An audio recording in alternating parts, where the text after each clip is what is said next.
It took me 32 years to figure this out, and I'm going to give it to you in the next 5 minutes. No fluff, no cliches. Just the brutally honest lessons I wish someone had told me in high school. Because if I had understood these things sooner, I would have saved myself from years of frustration, procrastination, and wasted potential. And if you're tired of feeling stuck, if you know you're capable of more but can't seem to get there, this is for you. Lesson 1. You're not too busy. You're just unclear. For years, I consistently defaulted to telling myself I was just too busy to get things done. Too many responsibilities, too many tasks, not enough time. But here's the truth. I wasn't busy, I was just unclear. When you don't know what your priorities are, everything feels urgent. Every email, every notification, every quick task demands your attention. And by the end of the day, you've done a million little things but accomplished nothing that actually matters. So here's the fix. Get brutally honest about what actually matters to you. Every morning, ask yourself, if I could only get one thing done today, what would it be? Put that at the top of your to-do list, and then do that first. Before the emails, before the scrolling, before the busy work. Don't do a single other thing until that priority task is done. Lesson 2. Motivation is a trap. I used to think productivity was all about feeling motivated. I'd wait for that spark, that sudden rush of energy, and ride the wave until I inevitably crashed. But you know what? That wave rarely comes. And successful people, they don't wait for motivation. They create it. Motivation isn't something you wait for. It's something you generate by taking action.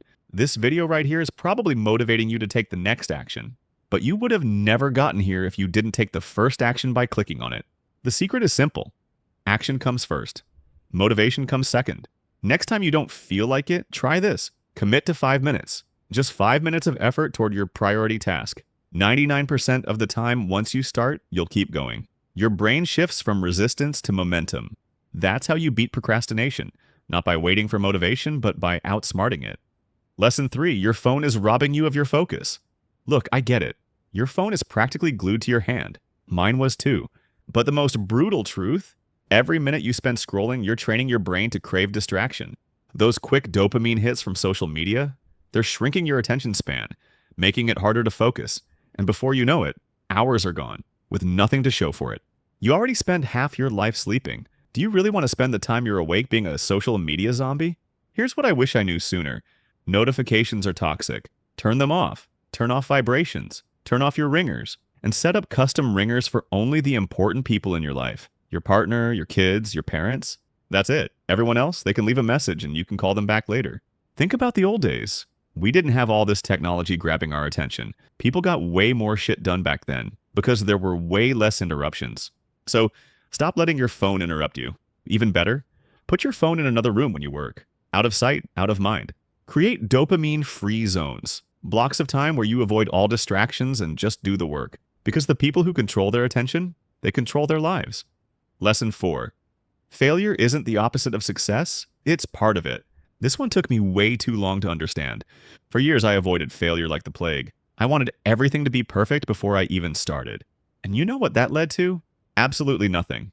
The hard truth is this. Failure isn't a sign to stop. It's just feedback. Every mistake teaches you what doesn't work. And the faster you fail, the faster you learn. You don't get success without failure. They're two sides of the same coin. So if you've been hesitating, waiting for the perfect time or the perfect idea, stop.